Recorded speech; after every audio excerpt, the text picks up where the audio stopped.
The Extended After School program is a program that runs Monday through Friday in the primary and secondary schools from 3 o'clock until 6 o'clock. The program started in April of 2011 with about 60 kids. The program is now, to date, it have drawn over 1,400 plus kids in the program in 9 different programs. The program is important because our responsibility through the Ministry of Education is to keep kids safe between the hours of 3 o'clock and 6 o'clock that their parents are at work, and to engage kids. A major part of this program now is mentoring young people, engaging them in many activities after school, and ensuring that, when 3 o'clock come, many of their parents know exactly where they are. It have also become a program that we can also provide teaching and help kids upgrade their learning and so forth. So, it's important now that, we attach a complementary program to the education school system. I do the musical technology sort of stuff. What I like most about the after school program is it helps kids to better their future, and it also helps them to have fun in their lives. It's a program that inspires kids, I guess, and would help kids in their future, and it's a great after school program. This program is important to us because we believe in what we do, and we believe that we can affect a society. We can affect a society to help it to develop, or help our young people to develop what they are designed to become. There's so many choices out there, and we want to give them an opportunity to have another choice to choose from. Presently, we have approximately 180 volunteer staff, I would call them, because most people here in this program is not per se a staff, because they are volunteer. They spend more time that we can pay them. What I like about the after school program is that it's very unique, and it helps me with my career because I really want to be a photographer very badly. And Mr. Tony teaches me a lot about cameras and about the editing and different types of software and programs for editing. My day job is working at Catholic Church Photo Center, but I come here on Tuesdays and Thursdays to work. I have about 20 students in my group. We do everything from making short films to taking pictures.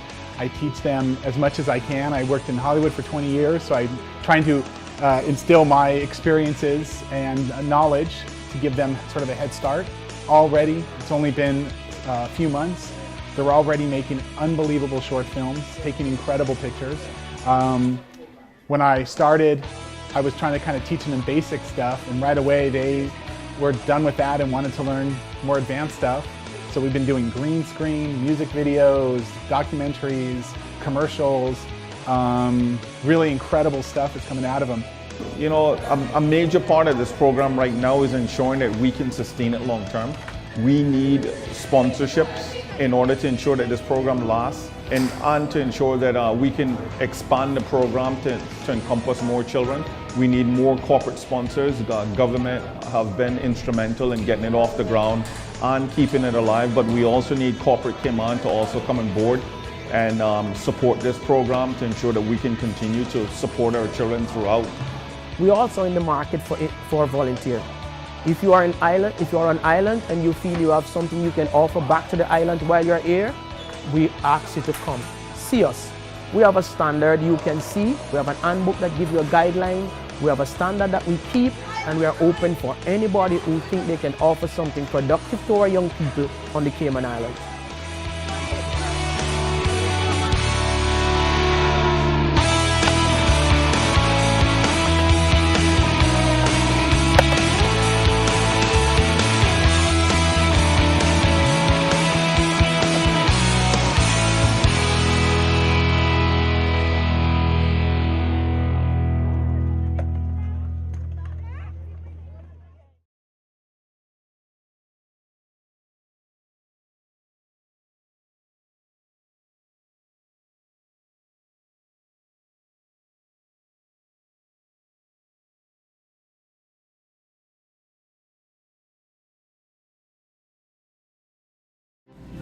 I think that the extended after school program has really fulfilled a need.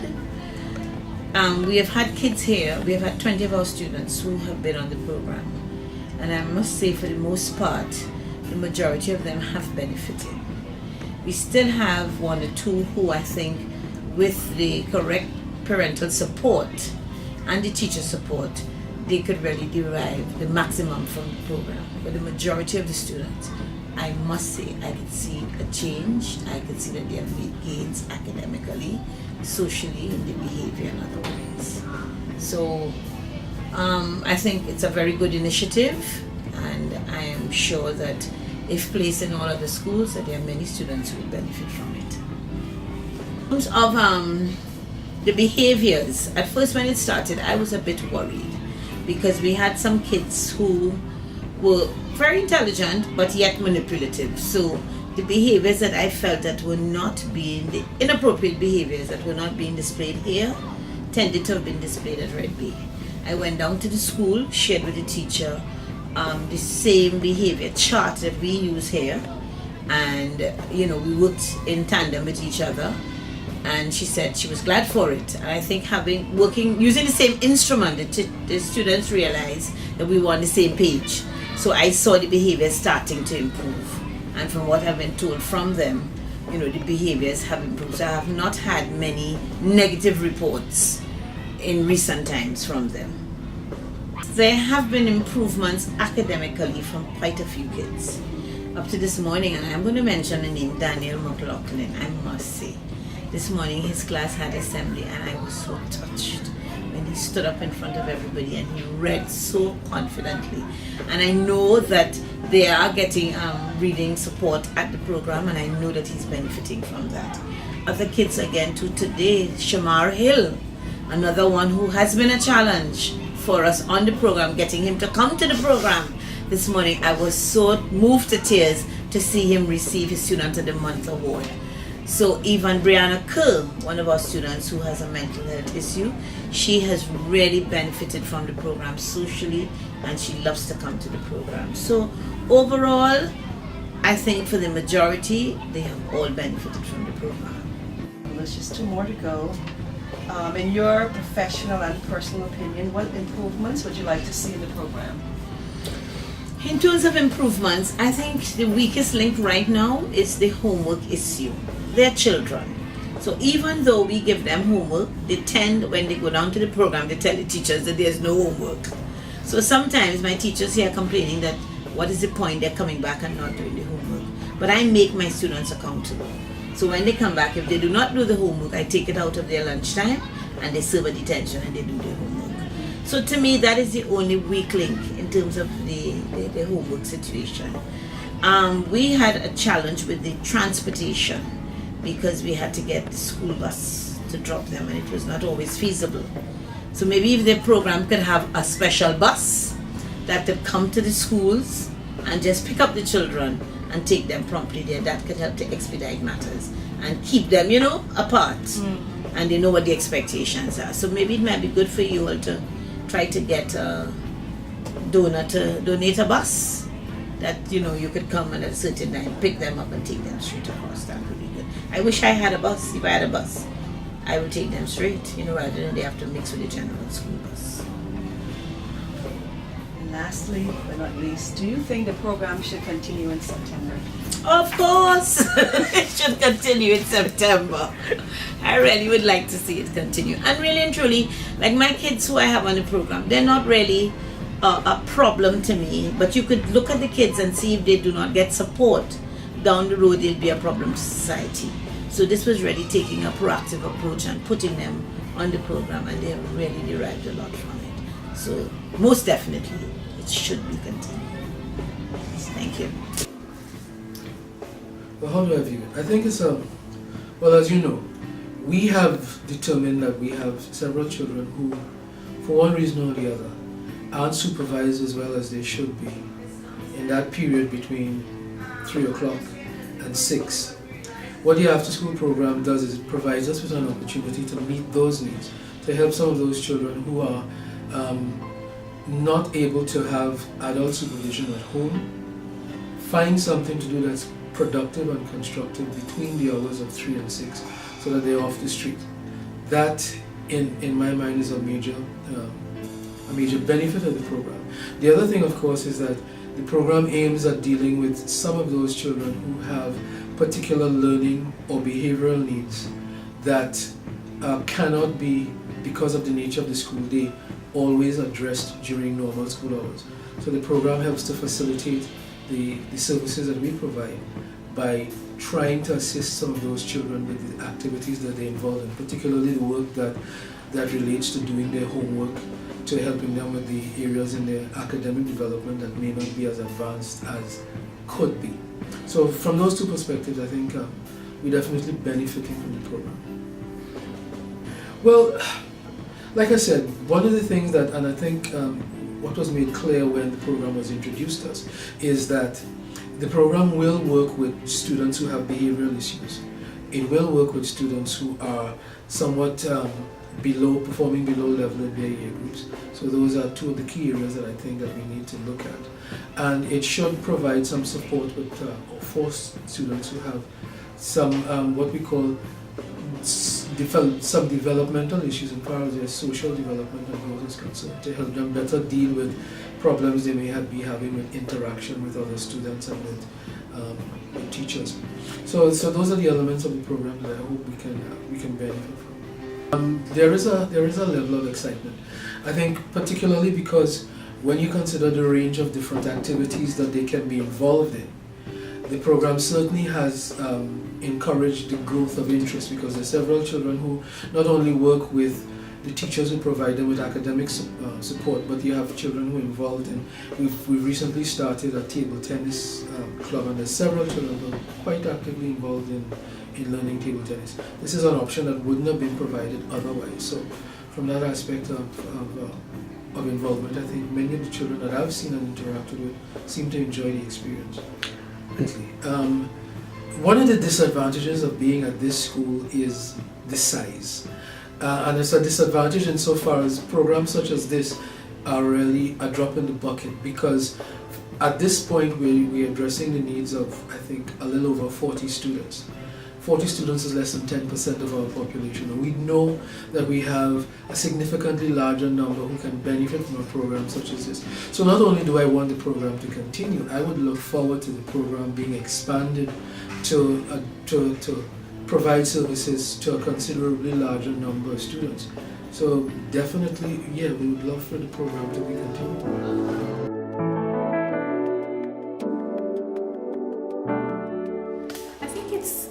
A good program, educational, and I like the fact that it's Christian based. The activities for the school, for the program is, I like the activities. There's quite a few activities that the other after school programs don't offer, which is a big plus for the kids, because it's a wide range of different things that they do.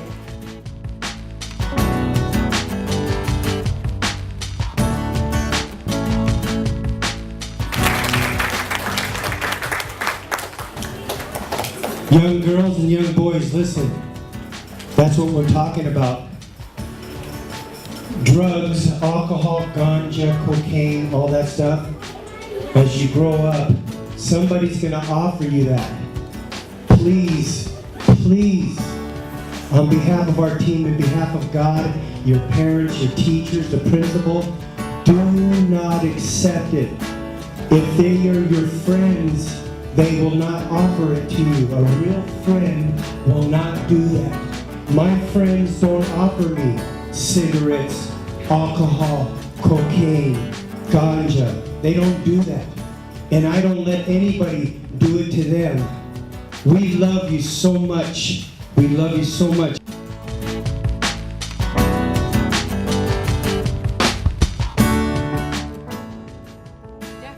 This is definitely something that the children need, because the message and the way the message is put across is done in a way that they can connect with through music and sporting activity. And the discussion that took place in as it relates to the sports, the football and so on.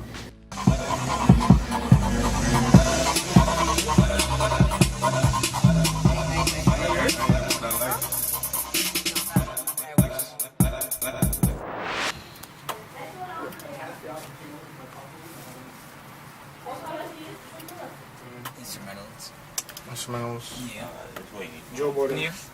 Right there, Joe Borden. Wait, not this one. I will make you hear mine first. Oh, your beat? I mean the same thing. But then again, I love to use words, different words. Like sometimes I try to search for words like Me too. Me too. I do that too. it's like it. So I'm gonna save this, and then we can probably work on it tomorrow. Alright, so they're budding rap artists. I mean, and they're here in the studio. This is the after school program, and we're trying to get some stuff recorded. Boy over there is gonna get inside the studio and in the booth, and he's gonna try to drop something on this beat right here. I'm really trying to encourage these young men to be original. Try to encourage them, because this dude right here, that dude right here, they're really good on producing beats and all these different things. So I'm trying to encourage them to use their creativity instead of copying somebody else's beats and stuff and using that kind of stuff. And I'm also trying to encourage them when it comes down to rap styles and whatever to be different and not be afraid to be themselves.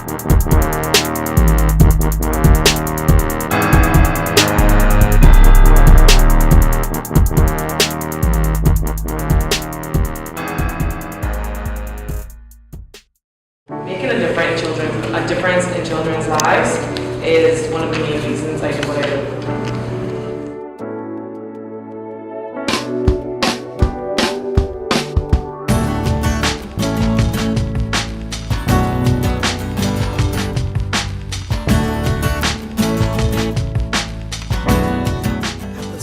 Super awesome, intellectual and informative, and I hope that everybody who was there, everyone who was there, would take back some of those situations and improve the EASP and be more tolerant with the kids and know that the kids are not perfect. We're not perfect either, but we can work to enhance the whole situation. I think it was very good. We have learned a lot, new strategy as to how to deal with children that has challenges, and for us to have more tolerance in regards to their behavior. Even the behavior that we might consider not acceptable, there are ways and means of getting around them without having the child feeling uncomfortable or a misfit. So it was very good, very informative. I enjoyed it.